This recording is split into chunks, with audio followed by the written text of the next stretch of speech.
नमस्कार, सी न्यूज भारत में आप सभी का स्वागत है। बिहार झारखंड बुलेटिन में इस बुलेटिन में बात होगी बरही की, जहां देवचंदा मोड़ में अवैध विदेशी शराब फैक्ट्री का हुआ भंडाफोड़।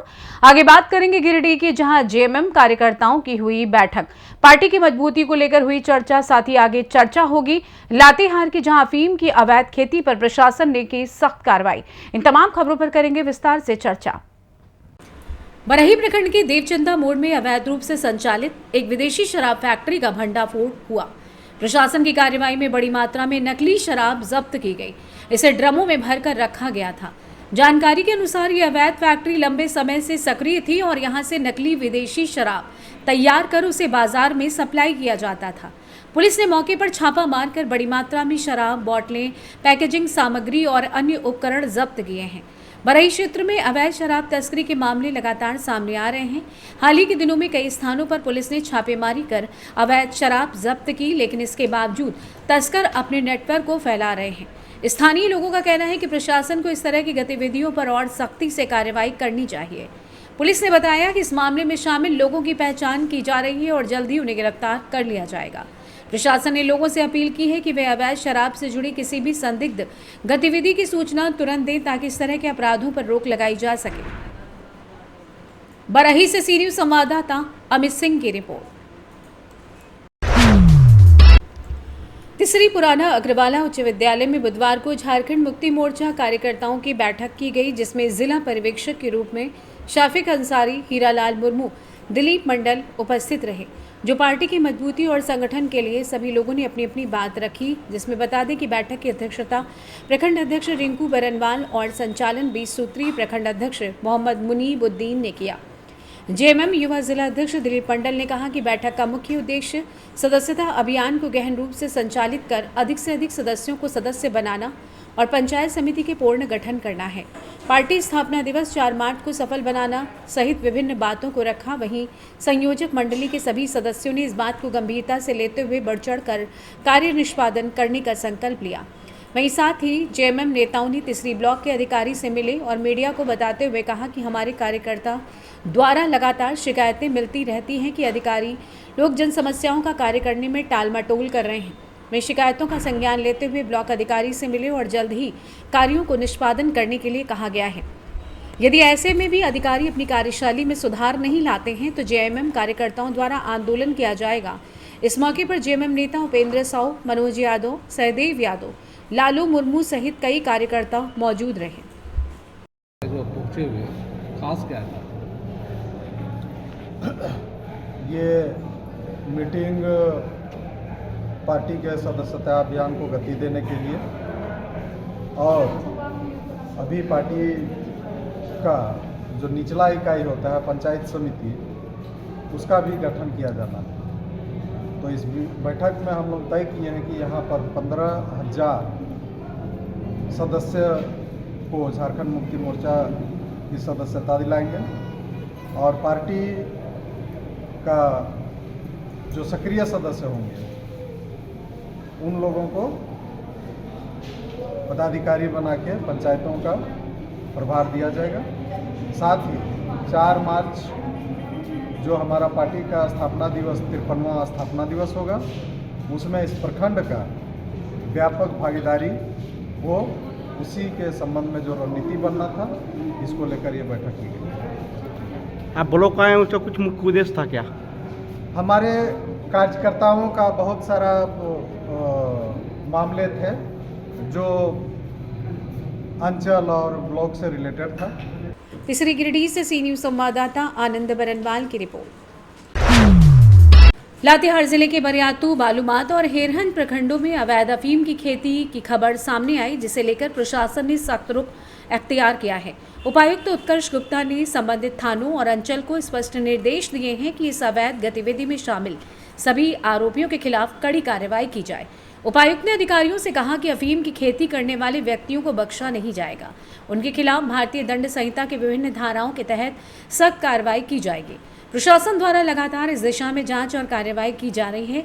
किसी भी प्रकार की लापरवाही बर्दाश्त नहीं होगी। कहा कि लातेहार जिला अंतर्गत बरियातू, हेरहन और चंदवा थाना क्षेत्रों में अवैध अफीम की खेती को नष्ट किया गया है। इन क्षेत्रों में अफीम की अवैध खेती के खिलाफ की गई कार्रवाई में कुछ मामलों में ये स्पष्ट नहीं हो पाया है कि खेती रैयती गैर मजरूआ या वन भूमि पर की गई है। वहीं चालू वित्तीय वर्ष फसली वर्ष 2024-25 में अवैध अफीम की खेती और तस्करी की रोकथाम के लिए सभी अंचल अधिकारी और थाना प्रभारी को प्रत्येक 3 से 4 दिनों में नियमित रूप से जांच कराने का निर्देश दिया गया है। यदि रैयती भूमि पर अवैध अफीम की खेती पाई जाती है तो एनडीपीएस एक्ट की धारा 46 के तहत संबंधित रैयत को नोटिस जारी किए जाएंगे। इसी तरीके के अन्य भी दिशा निर्देश दिए गए हैं। वहीं प्रशासन इस मामले में कोई कोर कसर बाकी नहीं छोड़ना चाहता है और इस अवैध गतिविधि को जड़ से खत्म करने के लिए कृत संकल्पित है। राज्य सरकार, झारखंड राज्य सरकार अफीम के विरुद्ध लगातार कार्रवाई कर रही है। इस लातेहार जिला अंतर्गत भी कुछ ऐसे थाना क्षेत्र हैं जहां पर कि अफीम की अवैध रूप से खेती की जाती है। अफीम के दुष्प्रभाव और पूरे समाज पर इसके हानिकारक इम्पैक्ट को देखते हुए हम लोग भी इसमें काफ़ी कार्रवाई कर रहे हैं। जितने भी क्षेत्र में अफीम को उगाया गया है वहाँ पे विनष्टीकरण किया गया है। एफआईआर भी लोगों को चिन्हित करके दर्ज किया गया है। आप सभी लोगों से, जनप्रतिनिधियों से और जनसेवक से यह अपील है कि आपके क्षेत्र में अगर कहीं पर भी अफीम की अवैध खेती की जा रही है या फिर कोई किसी भी मादक पदार्थ की खरीद बिक्री की जा रही है तो उसकी सूचना गोपनीय रूप से पुलिस को, जिला प्रशासन को दें। आपकी पहचान को गोपनीय रखा जाएगा और इसके विरुद्ध कड़ी कार्रवाई की जाएगी। धन्यवाद। लातेहार से सी न्यूज़ संवाददाता बबलू खान की रिपोर्ट। लातेहार प्रखंड विकास पदाधिकारी मनोज कुमार तिवारी ने कहा कि 3 से 8 फरवरी तक मनरेगा सप्ताह का आयोजन किया जा रहा है। उन्होंने इसका लाभ उठाने की अपील प्रखंड वासियों से की। तिवारी प्रखंड कार्यालय के सभागार से मनरेगा दिवस पर आयोजित कार्यक्रम को संबोधित कर रहे थे। मौके पर प्रखंड प्रमुख परशुराम लोहरा व उप प्रमुख राजकुमार प्रसाद समेत प्रखंड स्तरीय पदाधिकारी व अन्य जनप्रतिनिधि मौजूद थे। मौके पर बीडीओ ने मनरेगा की योजना एवं प्रावधानों की जानकारी दी। प्रखंड प्रमुख परशुराम लोहरा ने भी मनरेगा की योजनाओं से जुड़ने व इसका लाभ लेने की अपील की। प्रखंड कार्यालय के सभागार में मनरेगा दिवस के अवसर पर मनरेगा सप्ताह एवं वित्तीय वर्ष 2025-26 में वर्ष हरित ग्राम योजना को लेकर कार्यशाला का आयोजन किया गया। कार्यशाला का उद्घाटन प्रमुख सुशीला देवी और जिला परिषद सदस्य संतोषी शेखर के द्वारा संयुक्त रूप से दीप प्रज्वलित कर किया गया। कार्यक्रम का संचालन रोजगार सेवक कमलेश सिंह ने किया। मौके पर सहायक अभियंता सुधीर, रवि, मुखिया आशीष सिंह, कालू देवी, सतरोहन सिंह, पूनम देवी समेत कई लोग मौजूद थे। महुआडांड प्रखंड कार्यालय में मनरेगा दिवस पर प्रखंड स्तरीय कार्यशाला का आयोजन किया गया। वहीं सीओ संतोष कुमार बैठा ने कहा कि महात्मा गांधी राष्ट्रीय ग्रामीण रोजगार गारंटी अधिनियम के लागू हुए आज 19 वर्ष पूर्ण हो गए हैं। बीते लगभग 2 दशकों में इस महत्वाकांक्षी योजना से गांव में अनेक टिकाऊ परिसंपत्ति सृजित हुए हैं। मजदूरों ने काम के अधिकार का लाभ उठाया है। मौके पर महुआडांड चिकित्सा प्रभारी अमित खलको, प्रमुख कंचन कुजूर, उप प्रमुख अभय मिंज, बीपीओ सुखदेव साहू आदि मौजूद थे। लातेहार से सी न्यूज़ संवाददाता बबलू खान की रिपोर्ट। पूर्वी चंपारण जिले के घोड़ासहन स्टेशन रोड में बीती सोमवार की सुबह व्यवसायी अजय कुमार समदर्शी से हुई 1,15,000 लूट की घटना के 48 घंटे के अंदर पुलिस ने घटना में शामिल 2 अपराधियों को 2 पिस्टल व 2 जिंदा कारतूस के साथ गिरफ्तार कर घटना का सफल उद्भेदन कर लिया। बता दें, साथ ही घटना में प्रयुक्त 1 बाइक, 2 मोबाइल व लूट की राशि का 15,000 रुपये भी बरामद किए हैं। पकड़े गए दोनों अपराधियों में से एक की पहचान जितना थाना क्षेत्र के झंझरा गांव निवासी सनी कुमार, दूसरे की पहचान घोड़ासहन थाना क्षेत्र के कासवा कदमवा निवासी उज्जवल कुमार के रूप में की गई है। जानकारी देते सिकरैना एसडीपीओ अशोक कुमार ने बताया कि टेक्निकल सेल व सीसीटीवी फुटेज के आधार पर उक्त दोनों की उनके घर पर छापेमारी कर गिरफ्तार किया गया है। साथ ही बताया कि गिरफ्तार दोनों अपराधियों ने पूछताछ में घटना में शामिल तीसरे अपराधी के नाम भी खुलासा कर दिया है, जिसे गुप्त रख पुलिस उनकी गिरफ्तारी के लिए लगातार छापेमारी कर रही है।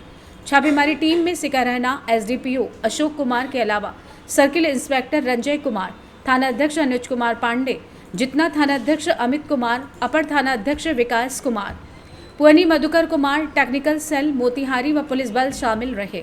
बताते चलें कि बीते सोमवार की सुबह घोड़ासहन रेलवे स्टेशन रोड में बाइक सवार 3 अपराधियों ने व्यवसायी अजय कुमार समदर्शी उर्फ पप्पू से हथियार के बल पर फायरिंग करते हुए 1,15,000 रुपये लूट की घटना को अंजाम देकर फरार हो गए थे। लूट कांड के बाद महज 30 घंटे के अंदर आपने सफल उद्भेदन कर दिया सर। अब घटना के बारे में बताया जाए सर। परसों दिनांक 3 फरवरी को घोड़ासहन के पास माल गोदाम के सामने के पीछे घटना प्रतिवेदित हुई थी सुबह लगभग 6 बजे, और इसमें बड़ा सहन थाने में कांड दर्ज किया गया है। और इसमें टेक्निकल एविडेंस के आधार पर हम लोग 2 लोगों को गिरफ्तार किए हैं, और साथ में लूट में प्रयुक्त मोटरसाइकिल को भी हम लोग रिकवर किए हैं। साथ में 2 पिस्टल, 2 जिंदा कारतूस ये रिकवर हुआ है, और इन लोगों के पास से 15,000 रुपया, 2 मोबाइल हम लोग जब्त किए हैं। आगे सर पूछताछ में कुछ बताया है सर कि घटना में कौन कौन लोग संलिप्त हैं, और रेड अभी चल ही रही है। इसमें जगह जगह पर छापेमारी हो रही है। इसमें और भी लोग पकड़े जाएंगे निश्चित रूप से। लूट की राशि सर 15 और पैसा के बारे में कुछ बता रहा है लोग। हाँ, ये लोग आपस में बांटे हैं पैसा, और जो मेजर चंक है उसमें पैसे का, वो एक मुख्य जो इनके अनुसार जो उनका जिसको बॉस ये बोलते हैं उसके पास है। तो उस पर हम लोग ये कर रहे हैं, छानबीन कर रहे हैं, और जल्दी उसको भी गिरफ्तार किया जाएगा। मतलब बॉस फरार है इन लोगों के अनुसार। मोतिहारी से सी न्यूज संवाददाता राहुल कुमार की रिपोर्ट।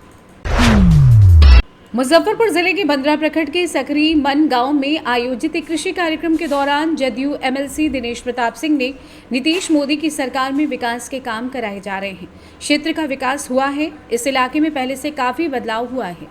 खेती की नई तकनीकें सामने आई। उन्होंने कहा कि मोतीपुर में संचालित एथेनॉल कंपनी में प्रत्येक दिन 3,000 क्विंटल मक्के की खपत है। सीजन में मक्के की खरीद के लिए 4 लेन सड़क के आसपास क्रय सेंटर खोलेंगे ताकि जिले के इस पूर्वी क्षेत्र के भी किसानों को इसका लाभ मिल सके। बिचौलियों के हाथों अनाज नहीं बेचना पड़ेगा, किसानों को ज्यादा मुनाफा मिल सकेगा। इस दौरान उन्होंने ड्रोन से फसल सिंचाई तकनीक की शुरुआत भी की। इससे पहले कार्यक्रम का उद्घाटन दीप प्रज्वलित कर किया। इस दौरान आयोजित कार्यक्रम को जिला पार्षद फड़ीस कुमार चुन्नू, मुखिया दीपक कुमार चौधरी आदि ने भी संबोधित किया। कार्यक्रम के दौरान कृषि कंपनी के प्रतिनिधि, पार्टी पदाधिकारी, सामाजिक एवं ग्रामीण प्रतिनिधियों ने भी संबोधित किया। मुजफ्फरपुर बिहार से सी न्यूज संवाददाता दीपक कुमार तिवारी की रिपोर्ट। बिहार के मुजफ्फरपुर जिले का मामला, जहां बंदरा प्रखंड के पटसारा में हाई स्कूल में भवन के घटिया निर्माण कार्य पर तेजस्वी के विधायक निरंजन राय गर्म हो गए। घटिया निर्माण पर नाराज विधायक ने सदन में मामला उठाने की चेतावनी भी दी है। निर्माण कार्य की एक एक बिंदु को दिखाकर बोले, गुणवत्ता पर सवाल उठाने लगे। इस दौरान काम पर भी रोक लगाई गई। कहा कि नीतीश सरकार में हाई स्कूलों में भवन निर्माण के नाम पर खानापूर्ति का खेल खेला जा रहा है। इस मामले की शिकायत पर वे सरकार स्तर के पदाधिकारियों, मंत्री एवं मुख्यमंत्री से करेंगे। उन्होंने जेई, ठेकेदार, पदाधिकारी की मिलीभगत एवं गठजोड़ से निर्माण राशि गबन का आरोप लगाया। उन्होंने कहा कि पिछले दिनों मीडिया में भी सवाल मामला आया था, लोगों में भी नाराजगी है।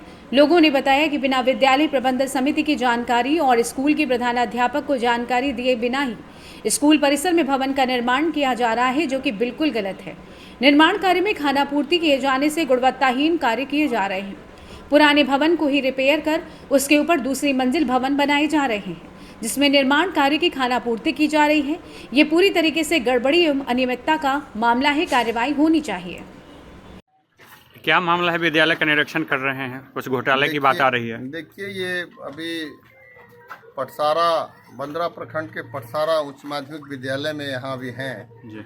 ये शिक्षा विभाग की तरफ से ये रूम और बरामदा का निर्माण कराया गया है, जिसका जो संवेदक है, इतनी घटिया किस्म का काम है। इसमें लगता है कि 6 mm के छड़ मैंने से सरिया से छत ढाला गया है। ये जो अभी जो बीम है, वो बीम अभी पूरा छड़ दिखता है, उसका सीमेंट की मात्रा जैसे ना हो, पूरा का पूरा वो गिट्टी और वो अभी झड़ के गिर रहा है। ये जो छत की ढलाई है, ये ठीक इस तरह से लग रहा है जिस तरह से कहीं ब्रेकर बना करके सिर्फ दिया जाता है। किसी तरह के मानक का ख्याल नहीं रखा गया है, सिर्फ लूट के हिसाब से ये जो काम कराया गया है। हम इसकी जांच करवाएंगे। अभी माननीय जिलाधिकारी, हम लोगों के जो मुजफ्फरपुर के जिलाधिकारी, उनसे मिलेंगे, और माननीय जो हमारे अभी जो विधानसभा खुलेगा तो हम इसके संदर्भ में क्वेश्चन भी करेंगे और अपने माननीय नेता जी को भी अवगत कराएंगे किस तरह से ये जो विभाग के लोग हैं, विभाग के जो जेई हैं, जो उसके कनीय अभियंता और जो सहायक अभियंता या जो भी अभियंता है, उसके द्वारा किस तरह से ये मिली भगत करके लूट की गई है राशि का, तो ये आलम है। मुजफ्फरपुर बिहार से सी न्यूज संवाददाता दीपक कुमार तिवारी की रिपोर्ट। शहर के लाइन मोहल्ला महुआ चौक रोड में बुधवार को हकीम जियाउद्दीन मेमोरियल क्लिनिक का उद्घाटन हुआ। क्लिनिक का उद्घाटन धर्मगुरुओं ने कुरान के आयतों का सूरा पढ़कर किया। क्लिनिक के संचालक शहर के प्रसिद्ध दंत रोग विशेषज्ञ डॉक्टर एजिया ने बताया कि ये क्लिनिक उनके महरूम पिता यूनानी चिकित्सक हकीम जियाउद्दीन के स्मृति में शुरू किया गया है। इस क्लिनिक में इलाज के लिए पहुंचने वाले मरीजों को शुल्क के रूप में रजिस्ट्रेशन निःशुल्क किया जाएगा। क्लिनिक में doctor MJ Azad, MBBS MD, general medicine DV DL, doctor MA Ali, BUMS MD, Bengaluru doctor Khushnood Alam, BDS MDS, doctor Asif Iqbal, BDS MDS, doctor Aziya Haq के द्वारा मरीजों का उपचार किया गया। क्लिनिक में प्रत्येक दिन सुबह 10 बजे से मरीजों का पंजीकरण किया जाएगा। क्लिनिक में आयुर्वेद के माध्यम से पेचिस, कॉपर की कमी, पीलिया, निमोनिया, मलेरिया, टाइफाइड, रक्तचाप, थायराइड, लकवा, दमा, खांसी, ल्यूकोरिया, मिर्गी, पीलिया, मधुमेह, गुप्त रोग, शारीरिक कमजोरी, त्वचा रोग से पीड़ित बच्चों का इलाज किया जाएगा। इसके अलावा चेहरे पर मुहासे, मस्से और त्वचा रोगों से संबंधित उपचार भी किए जाएंगे।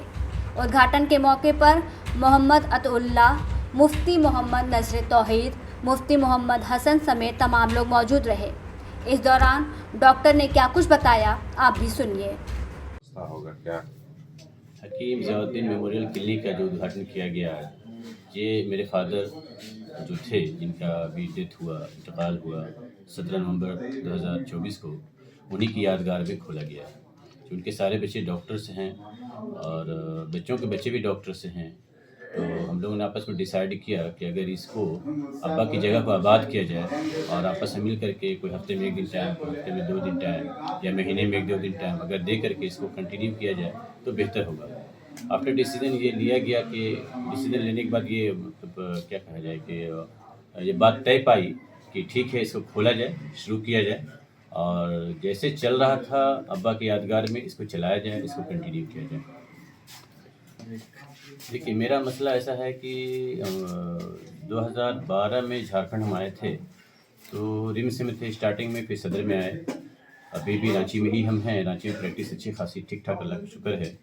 लेकिन अब चूँकि ये मेमोरियल हॉस्पिटल के मेमोरियल क्लिनिक के नाम पे खोला गया है तो टाइम तो देना पड़ेगा। मेरा अपना है कि कोशिश करेंगे महीने के वो जो पहला वीक है, पहले वीक का जो सैटरडे संडे है, वो 2 दिन हम रहेंगे यहाँ पे। डॉक्टर कौन? ये क्लिनिक हमारे फादर चलाया करते थे, हकीम मोहम्मद जियाउद्दीन साहब। थोड़े दिनों पहले उनकी मौत हो गई है। अब हमारे 3 भाई हैं। एक डॉक्टर आज़ाद हैं जो रांची सदर हॉस्पिटल में हैं। मेरे भाई हैं, BMS किए हुए हैं, आयुर्वेद रत्न भी किए हुए हैं, ये रामगढ़ में रहते हैं। एक हम हैं। तो हम लोग ये चाह रहे हैं कि अब्बा का क्लिनिक चालू रहे और लोगों का सेवा, लोगों की खिदमत होता रहे। इसके लिए हम लोगों ने एक प्रोजेक्ट तैयार रखा है, जिसमें यह है कि जिस भी बीमारी का, जिस भी डिजीज़ का ट्रीटमेंट हम लोग देंगे, उसमें कोशिश हमारी होगी कि पेशेंट का पैसा खर्च ना हो। इसके लिए मेरा जो अभियान है वो ये है कि रजिस्ट्रेशन फ़ी 50 रुपये रखें हम लोग। बाकी का जो दवा होगा, जो मेडिसिन हमारे यहाँ मिलेगा, जो फादर हमारे दवा दिया करते थे, आयुर्वेद की दवा पूरी होती थी, यूनानी दवाई होता था जो खुद से तैयार करते थे मेरे फादर। वो सारा टेक्निक, फादर मेरे घर से थे, भैया भी BMS ऑलरेडी किए हुए हैं। बचपन से हम लोगों ने इस चीज़ को देखा है, इसलिए इसका पूरी नॉलेज आइडिया हम लोगों को है। चतरा से सी न्यूज़ संवाददाता लकी की रिपोर्ट।